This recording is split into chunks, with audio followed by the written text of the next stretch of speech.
Turn that on. Start the meeting with the Pledge of Allegiance. I pledge allegiance to the flag of the United States of America and to the republic for which it stands, one nation, under God, indivisible, with liberty and justice for all.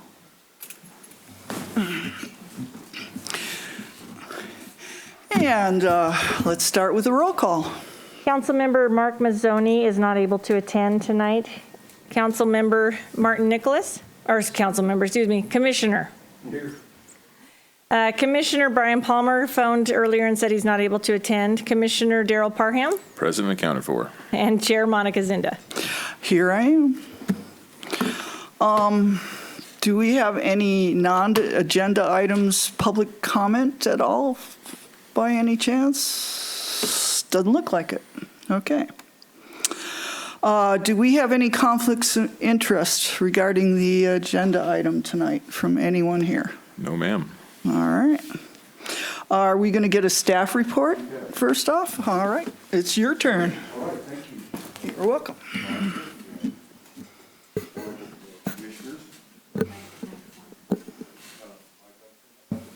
So, all right, this is a fence permit, essentially. A lot of times we can do fences administratively if they're, say, like certain amount of, certain materials, certain height. I think this one is exceeding the 6-foot limit, and that's why we have section 18.24.210 subsection E that allows fences or structures exceeding the allowable height to enclose tennis courts, similar areas, or unusual privacy requirements may be erected subject to the obtaining a use permit. Therefore, such use is found not to reduce public safety, patrol, and access capabilities. This property is sandwiched between two buildings. So in a sense, the front gate is almost like the front, to me, it's almost like the front of a building in a sense, and they have a courtyard.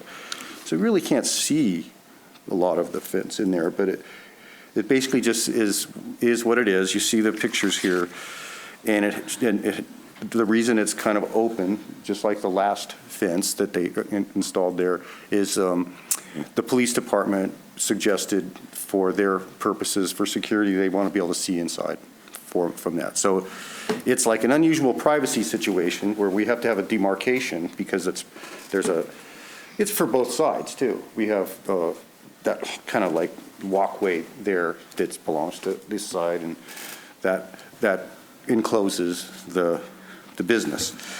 So unfortunately, unfortunately, I don't think it matters much, but the fence has already been constructed, and they do have, I did take some photographs of what's there. You'll see the gate is your basic iron kind of swing gate. Obviously, we could see through that, and if there's a need for security. I took a picture of the stonework just because I think it's just kind of adds to the site, and just to show that the good faith here of improving downtown is definitely part of the story. And if you look, there's the fence there, and the lights strung. Basically, it's a simple, straightforward thing: iron gate and the fencing. So I think that we can make that finding that we're supposed to make in that subsection E. We've actually approved a similar fence at the same site. I think that was 2 years ago or 3 years ago now, in 2018, I believe. It was the same idea then. I think these owners just had a different design in mind. Of course, we have to discuss the California Environmental Quality Act. It is exempt from the California Environmental Quality Act pursuant to section 15301 of the CEQA guidelines, and that's accessory structures, including garages, carports, patios, swimming pools, and fences. So my conclusion is that staff suggests that the fence at 8 feet is located along the side property line, and the gate does not reduce public safety, patrol, and access capabilities. I think in the record here, I did talk about the privacy issue, but that's kind of like a both ways kind of thing. So if you guys agree that this finding can be made, we can go ahead and approve this fence as it is constructed, I guess, or proposed.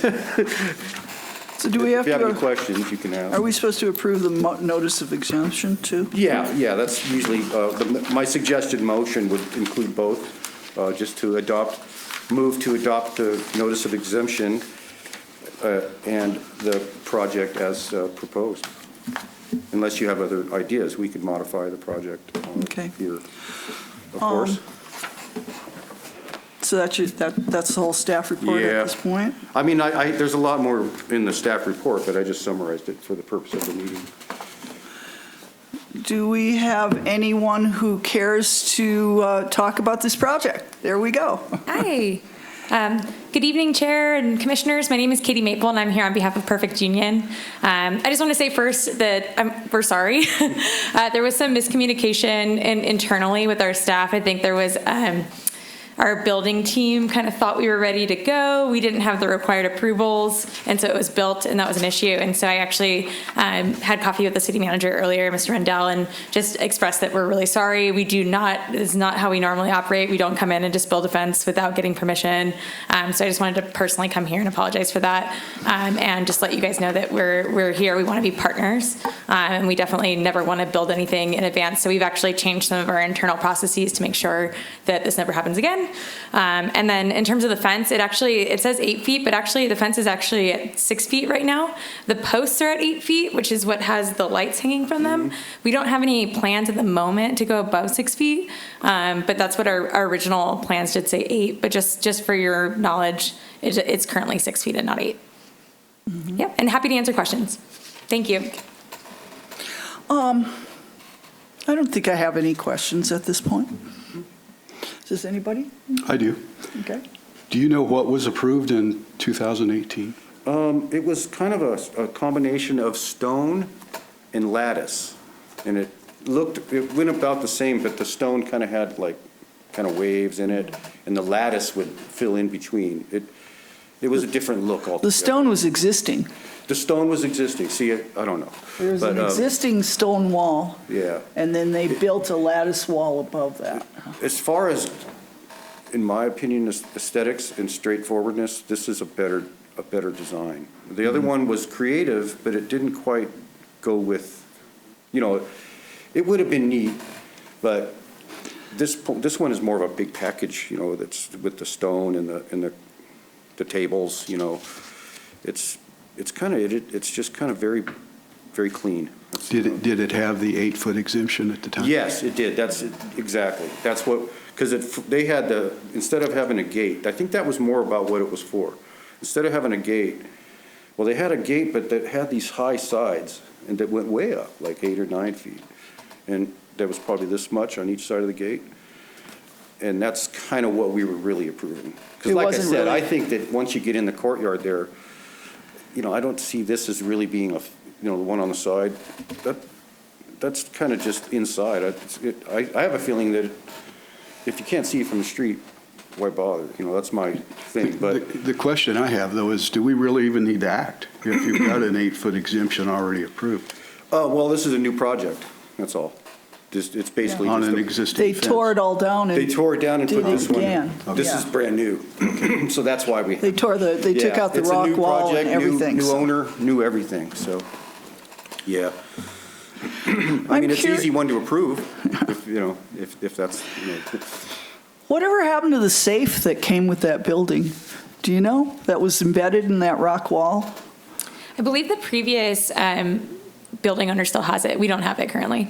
Okay. Yeah, but I can find out for you if you like. No, I was just curious because there was a lot of history that kind of disappeared. So Yeah. it was Well, my I'm a concern. history buff myself, so why don't I find out and I'll send you a little note. No, I wouldn't go to any trouble if you. There's nothing. It's not like anybody's going to be moving that thing around. But it's just that it came with the property Yeah, and just- has been on that property for at least 100 years. Yeah, I don't think we've done anything with it, and the property owner still has the property. We lease it, is my understanding, so it's still there, but Okay. yeah, happy to ask around. Any other questions? It's pretty straightforward. Do you have no questions? Carrie? No. Does anybody want to make a motion on this? I'll make a motion that we accept the application and adopt the CEQA notice of exemption as presented. I second. I second that motion. All those who approve, say aye. Aye. Aye. Aye. The ayes have it. You are approved. Okay. So that was the only thing on the regular agenda. We have approval of the minutes from last month. I do have a correction for the minutes from last month. Okay. In here, it is, let me find this real quick. I was reviewing it again last night, that we had put in Commissioner Palmer as the vice chair. And so I just have that one correction unless Commissioner Palmer really, really wants the position. I kind of doubt it. I already ordered you the nameplate, so that's not going to happen. Ooh, I missed that. Good job. Yes, I do read these. I scanned them, but good job. Okay. Anything else? So at this point, I make a motion to adjourn the meeting, Second that. and the meeting is adjourned. Thank you very much. you. Oh my God, I broke my record Oh, by I have a non-necessary planning commission question that I would